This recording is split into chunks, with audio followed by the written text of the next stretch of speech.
BRAINY presents How and Why Tipping Culture Got So Out of Control. There was a time when tipping felt simple. Someone took care of you, and the service stood out in a way that felt personal. You left a tip as a quiet acknowledgement.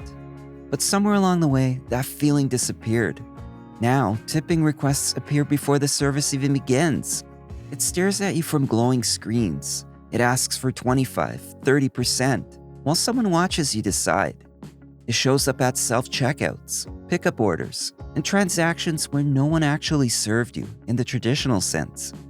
This begs the question, is tipping still a reward? Because for a lot of people, tipping feels more like a surcharge you're expected to pay, no matter what. And they're getting sick of it. Let's examine how and why we got to this point. The role restaurants played in normalizing low-base wages. To understand how tipping culture spiraled, you have to look at restaurants, because that's where the modern version of tipping really took root. For as long as we can remember, restaurants have relied on tips to avoid paying full wages to servers. Instead of treating tips as a bonus, they became part of the compensation structure.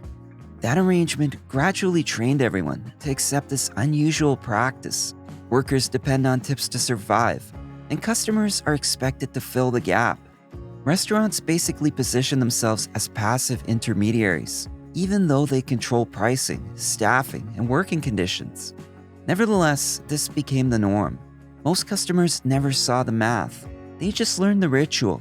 You tip because that's how servers survive. Why tips expanded beyond hospitality? Hospitality traditionally meant hotels, restaurants, and travel-related services. Places where service, comfort, and personal attention are integral to the experience. Tipping in these fields has always felt intuitive to most people. What feels strange today is that tipping has moved far beyond that world. Coffee shops, pizza stores, and other fast food places subsequently adopted tipping, even when the interaction typically lasts less than a minute at the counter. Delivery apps amplified it by baking tips directly into the checkout process. Even self-service and automated systems have begun prompting for tips, despite offering no meaningful service interaction. From a business perspective, it makes sense. If customers are already conditioned to tip in one context, why not extend that behavior elsewhere, especially if technology makes it easy to prompt them? From a customer perspective, though, the logic was never clearly explained. Suddenly, tipping is no longer tied to just table service or extended interaction. It's showing up in situations where the service feels minimal or non-existent. The meaning of tipping has become a giant blur. People aren't sure what they are rewarding anymore. Effort? Speed? Existence? Because there are no clear answers, many default to tipping anyway. The shift from optional to assumed. This is where things really started to unravel. Tipping used to live in the space between appreciation and choice. You decided whether the experience earned something extra, and the amount reflected how you felt about it. A good tip said, "I noticed." A bad tip or no tip said, "Something didn't land." Today, it's part of the process. The moment you pay, the expectation appears, and the transaction isn't finished until you respond. The choice still technically exists, but it sure doesn't feel like one. Opting out feels like you're breaking a rule, even if no rule was ever stated out loud. The default is already selected, and the pressure is already present. That changes how people behave. Instead of tipping because the experience stood out, many tip to avoid awkwardness. After all, most of us don't want to come across as cheap, entitled, or inconsiderate. But do note this, in some cases, the money doesn't go to employees at all. This isn't speculation. Many people only find this out by accident, through quiet conversations with workers themselves. One employee at a Subway restaurant told me outright that the tips customers assumed were going to staff never actually reached them. How inflation amplified tipping expectations. As prices rose, so did suggested percentages. What once felt generous began to feel inadequate, practically overnight.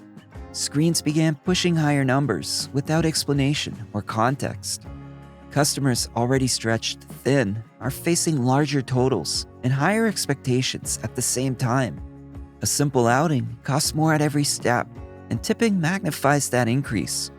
For workers, the pressure has intensified as well because they expect to earn more through tips, even though their income still depends on unpredictable customer behavior.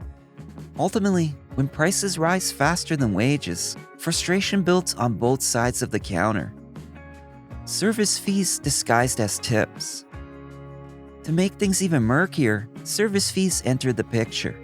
Some businesses add automatic fees and still ask for tips. Others rename fees to sound like gratuities. Some claim the fee supports staff without explaining how it's distributed. Again, customers are left guessing. They don't know who gets what. They don't know what's expected. They don't know whether tipping on top is generous or redundant. When people aren't sure whether they're tipping, subsidizing wages, or paying a hidden surcharge, the gesture loses meaning. It feels transactional as opposed to appreciative. That lack of clarity fuels suspicion, even among those who genuinely want to support service workers. Why the North American model is unusual. One of the biggest reasons tipping culture feels so confusing is that it isn't universal, not even close. In many parts of the world, service is simply part of the job. Prices are higher, wages are more transparent, and tipping occurs only in exceptional situations.